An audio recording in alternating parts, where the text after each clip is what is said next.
Assalamualaikum warahmatullahi wabarakatuh. Selamat pagi, siang, sore, malam, dimanapun kawan-kawan berada. Sebelumnya perkenalkan, saya Maulida Fasya Zikro dengan NIM akhir 064. Pada video kali ini saya akan menjelaskan terkait GNSS RTK yang merupakan penugasan dari Praktikum Survei Hidrografi Departemen Oceanografi Fakultas Perikanan dan Kelautan Universitas Diponegoro tahun 2025 yang merupakan modul kedua. Tanpa berlama-lama lagi, mungkin langsung saja kita masuk ke dalam materinya. Yang pertama adalah definisi dari GNSS. Jadi GNSS adalah singkatan dari Global Navigation Satellite System yang merupakan istilah umum untuk alat ataupun device navigasi yang memanfaatkan konstelasi satelit, atau mungkin kalau kawan-kawan tidak familiar dengan kata-kata konstelasi, itu adalah rangkaian dari beberapa satelit ataupun data-data yang diambil dari beberapa satelit gitu ya. Istilah lain mungkin kita sering mendengar konstelasi bintang atau fondasi bintang, yang itu sama konsepnya. Jadi dia memanfaatkan satelit-satelit yang mengorbit di atas bumi begitu ya, sehingga digunakan positioningnya untuk mengetahui posisi kita di permukaan bumi. Kemudian tadi juga saya sebut dan juga sempat singgung begitu ya terkait RTK atau real time kinematic. Jadi kalau real time kinematic ini sebetulnya adalah sebuah metode ataupun teknik dalam pemrosesan data GNSS, yang mana dia menggunakan dua device, yaitu base station dan juga rover. Gitu. Jadi yang mana RTK ini sebetulnya tujuannya untuk meningkatkan akurasi dari pemosisian GPS itu sendiri, dari yang awalnya tingkat errornya meter menjadi hanya sentimeter atau bahkan milimeter. Nah, kemudian ini adalah merupakan bagian-bagian GNSS seperti yang sudah disebutkan di slide sebelumnya. Jadi GNSS ini terdapat dua device. Yang pertama ada base dan juga rover.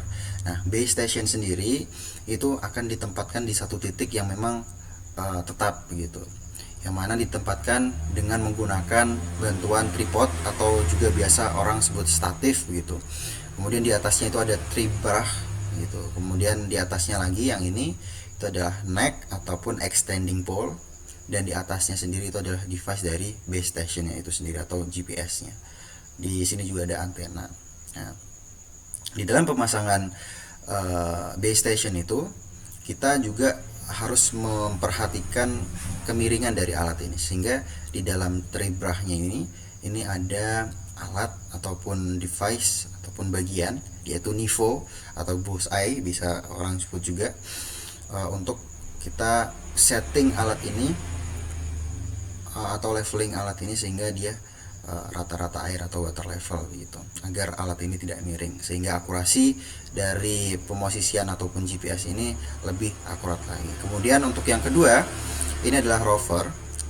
Dia adalah device yang kemudian dibawa oleh surveyor untuk kemudian mengambil data posisi koordinat begitu. Nah, untuk bagian-bagiannya sendiri ini ada tongkatnya, ini kita biasa sebut yalon, penulisannya pakai JALON gitu, tapi kita sebutnya yalon. Kemudian ini biasanya terbuat dari carbon fiber agar ringan. Nah, di sini ada hand controller, ini digunakan untuk setting alat baik itu base station dan juga rover. Kemudian di sini ada alatnya itu sendiri atau rovernya itu sendiri.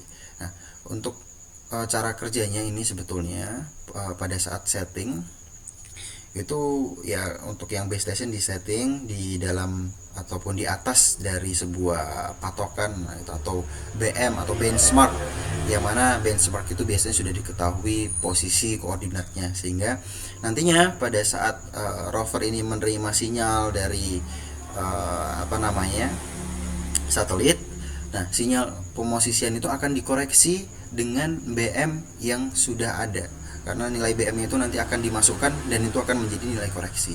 Nah, sehingga nilai koreksi itu nantinya akan ditransferkan ke dalam rover, sehingga nilai yang diambil oleh rover ataupun koordinat yang diambil rover itu adalah koordinat yang sudah dikoreksi menggunakan data yang dikirimkan oleh base station. Nah, koreksi tersebut itu dikirimkan melalui komunikasi ya, komunikasi antara base station dan juga rover, sehingga nantinya frekuensi dari kedua alat ini harus disamakan menggunakan hand controller, sehingga kedua alat ini bisa melaksanakan komunikasi untuk melaksanakan koreksi dari titik koordinat.